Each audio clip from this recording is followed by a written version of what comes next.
Since 2010, there have been 9 mini-games in the NCHA quarterfinals, and Lake Forest's 2-1 win in the mini-game on Saturday was just the second occurrence a team has come from behind to prevail and move on to the semifinals. I'm Cam McGuire, the voice of Forester hockey, and head coach Pat Keller joins me next to discuss the quarterfinal series and preview the upcoming matchup against Adrian in the NCHA semifinals.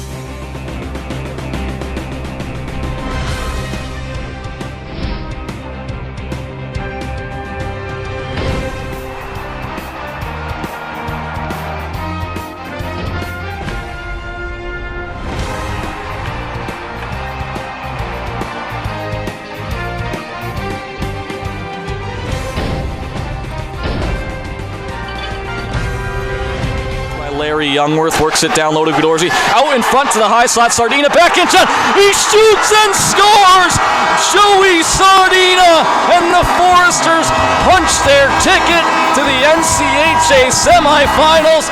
Well, Coach, second straight year headed to the NCHA semifinals, and that quarterfinal series maybe a little more dramatic than we had hoped so. Yeah, I mean, I think, you know, the setup of the quarterfinals with the 2 and a mini is always leads to some pretty exciting hockey. I think that's maybe my third or fourth time having to play in the mini game there, and you know, I think just the way it's set up, and with our league this year, there being such parity, I think kind of headed into that weekend, you knew there was going to be some series that went to the mini games, and ended up being 3 out of 4 of them went to the mini game. So yeah, I think, you know, if you're drawing it up, you just win both and move on. But definitely some dramatic times there on Saturday, but really happy that we were able to pull it out. So on Friday, it was a 4-2 win for the Foresters, and then a little bit of a hiccup in game number 2, a 5-1 loss, and it kind of seemed like you guys just couldn't get into the flow of things, especially after that first period. 10 total penalties called in that first period.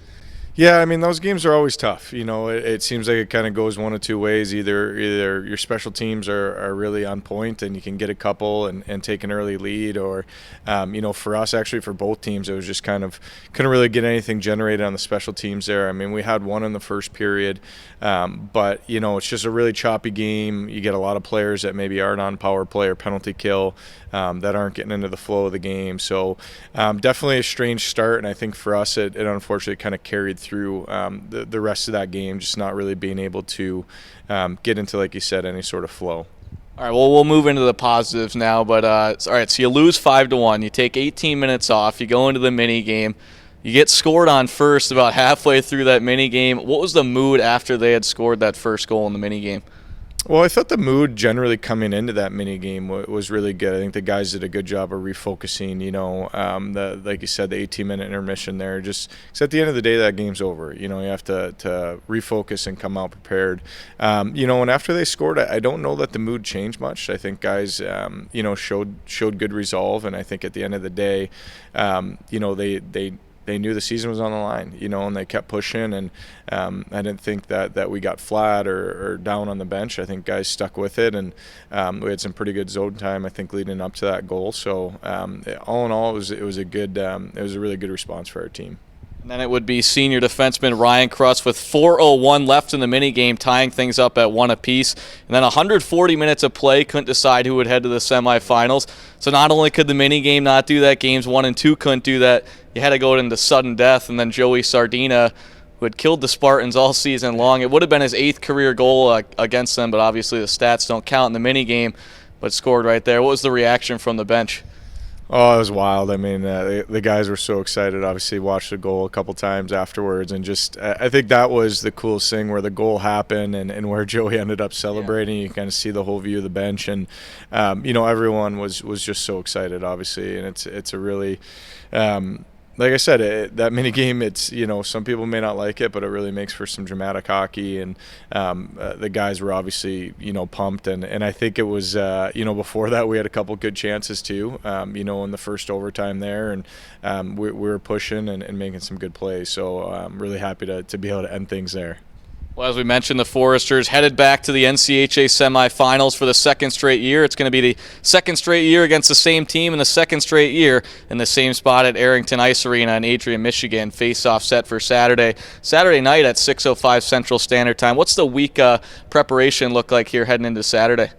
I think it's try to keep things as consistent as you can, and obviously every week's important, and this is a big one, but, hopefully if we've been doing a good job, in terms of preparation for the season, there won't be, a whole lot of difference for our guys, maybe one extra video session, but, yesterday gave the guys the day off from practice and just trying to let them recover physically, so, everything just kind of pushes back a day, your Tuesdays, your Monday, and so on and so forth, moving throughout the week, but, we know Adrian well. We faced him twice this year, and obviously we've seen him a lot in the past too. So, I think in terms of what to expect, for the most part, the guys should know, what type of team they're going to see and what type of game. So, just making sure that we're fine-tuning things that we're doing, and hopefully preparing the guys as well as we can for anything that they may have changed or, some of the strengths of their games. And you look at, you played them twice, as you mentioned. You're pretty familiar with them. It was a 6-0 win at home early in January. Then you went up there to kickstart the month of February, lost 6-3, but 3 of those goals were power play goals. It feels like more so than this year than years in the past. You guys kind of have a little bit more confidence playing against Adrian this season. Yeah, I think 9 goals in 2 games, certainly should give the guys some confidence, I think, and I think for us as a group, it's just learning from past experiences too, and obviously anybody left standing at this point is a good team, and you have to have a healthy respect for Adrian, but at the end of the day, like, we're going in there to win 1 game, and advance to the NCHA finals. So, I think if you go in there timid or giving them too much respect, you're kind of putting yourself at a disadvantage. And I think that looking back to that first game we had them here, we got a goal somewhat early in the first period, and I think confidence kind of built from there. And, like you said, even though we lost 6-3 at their place, 3 goals in the first period, a power play goal, so we just have to clean a few things up. But I think ultimately the guys, are feeling good about our chances this weekend. Like you heard right there, just 1 game for the NCHA semifinals to punch a ticket into the NCHA finals this Saturday at Adrian, a 6:05 puck drop Central Standard Time, with pregame coverage starting at 5:50. If you can't make it to Arrington Ice Arena, you can always stream online at GoForesters.com. This has been another episode of Inside Forester Hockey. Thanks for watching.